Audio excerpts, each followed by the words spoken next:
कानपुर में श्री गुरु सिंह सभा कानपुर महानगर द्वारा वर्ष 1984 के दंगा पीड़ितों की सूची संकलन एवं लंबित मुआवजा प्रकरणों को न्यायालय में प्रस्तुत करने के लिए दिनांक 28 दिसंबर 2025 रविवार को दोपहर 12 बजे से शाम 4 बजे तक सभा के शिविर कार्यालय अशोकनगर कानपुर में एक विशेष शिविर का आयोजन किया जाएगा।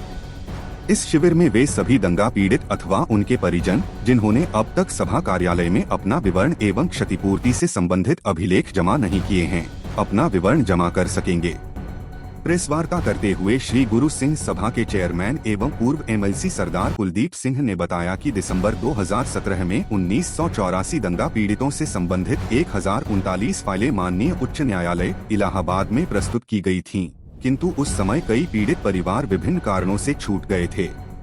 अब कानपुर मंडल के नोडल अधिकारी मंडलायुक्त माननीय श्री विजयन पांडियन द्वारा शासन को भेजी गई संस्तुति तथा मुआवजे को लेकर बनी सैद्धांतिक सहमति के उपरांत शासन स्तर पर न्यायालय में प्रभावी पैरवी हेतु विशेष तैयारी की जा रही है।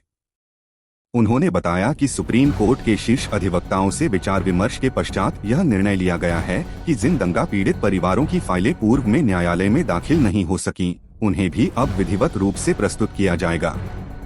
वार्ता है सन 1984 के दंगों को पैकेज क्लियर कराने की।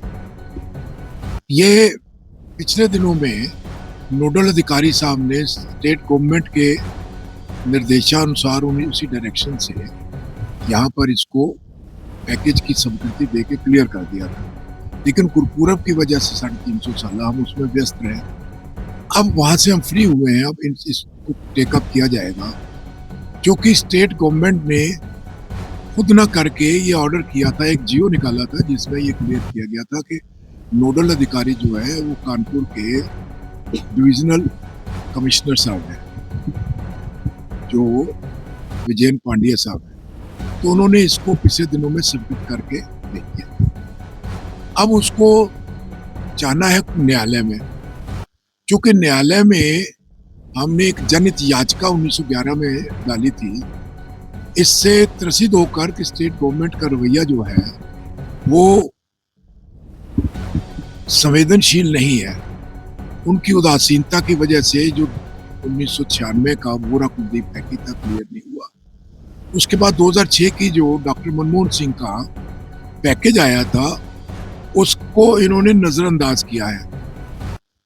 उसके ऊपर उच्च न्यायालय ने 2017 दिसंबर में एक आदेश पारित किया था, जिसमें उत्तर प्रदेश सरकार ने अंडरटेकिंग दी थी ये कहते हुए कि केंद्र के पैकेज को समझने में हमसे चूक हुई है, इसलिए प्रॉपर पैकेज नहीं गया और 1 माह के अंदर हम नया पैकेज जमा करेंगे।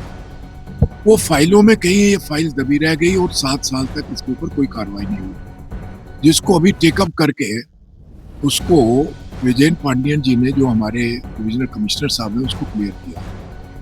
अब उसको चूंकि जो प्रदेश सरकार है उसने न्यायालय में भेजना है, तो इसलिए हम यहाँ पर एक कैंप लगा रहे हैं। कुछ आदमी जो उस वक्त छूट गए थे, 1039 लोगों की फाइलें कानपुर में मेरे पास आई थी।